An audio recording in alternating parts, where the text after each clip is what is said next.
اور اس خط کا مضمون میرے دوستوں اور بھائیوں جو میں نے پہلی دفعہ سنا میری آنکھ سے آنکھوں میں آنسو آ گئے. 2 بچی ہیں, معصوم بچی ہے, بڑی نکی بچی ہے, خوبصورت ہے. فون کرنا مولانا کریم صدیقی کو. مولانا کریم صدیقی خود اپنے بیان میں اس چیزوں کو کھولنے جب فون کیا اور اس بچی نے فون کیا, مولانا کریم صدیقی نے فون اٹھایا کہ حضرت ہمارے میں آپ کا نمبر نہیں تھا, میں نے آپ کا نمبر کسی سے لیا, مجھے ایک مسئلہ پوچھنا ہے اس لیے فون کیا. خط بھیجا, اس کا مضمون یہ تھا کہ حضرت ہم 4 بہنیں ہیں, نہایت خوبصورت اور گریجویٹ, پڑھی لکھی, چاروں کی چاروں خوبصورت ہیں, پڑھی لکھی ہیں, مگر حضرت میرے گھر میں ایک میری ماں ہے, ہم 4 بہنیں ہیں. ہمارے جو والد ہیں وہ سرکاری ملازم ہیں, ٹیچر ہیں. ان کی جو تنخواہ ہے اتنی تنخواہ ہے جس میں ہمارے گھر کے اخراجات بھی پورے ہوتے ہیں, ہماری والدہ کی دوائی آ جاتی ہے اور ہمارے گھر کا خرچہ کرتا ہے. حضرت میں نے اتنے ہی کئی سالوں سے اپنے ابو کو مسکراتے ہوئے نہیں دیکھا. وہ بڑے فکر مند ہیں,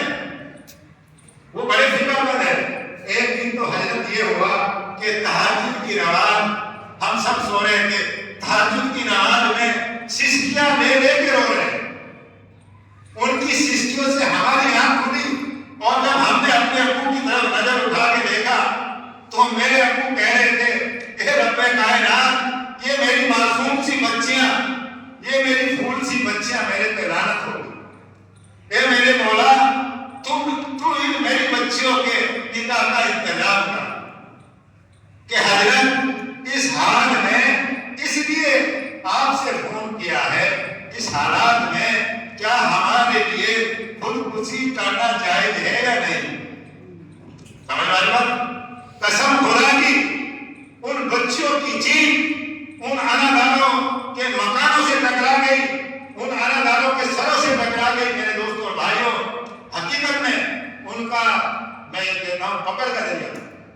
تو میرے بھائیوں, آج جو اللہ کے نام نبی کی سنتوں کو چھوڑ کر ہم اپنی بچوں کے نکاح کو کر رہے ہیں, میرے دوستوں اور بھائیوں, انہی نے دکھا رہے کہ تاریخ وزیر صاحب کا جتنی بھی خرافاتیں ہو رہی ہے اللہ کے نبی کے سنتوں کو چھوڑ کر اور جناب مصطفیٰ صلی اللہ علیہ وسلم کے طریقے کو چھوڑ کر ہماری بچیوں کے جو نکاح ہو رہے ہیں, ہماری بچیوں کے اندر جو دکھاوا ہو رہا ہے. دیکھو بھائی دوستوں اور بھائیوں, ہمارا مقصد یہ نہیں کہ ہم اپنی بچیوں کو نہ دیں.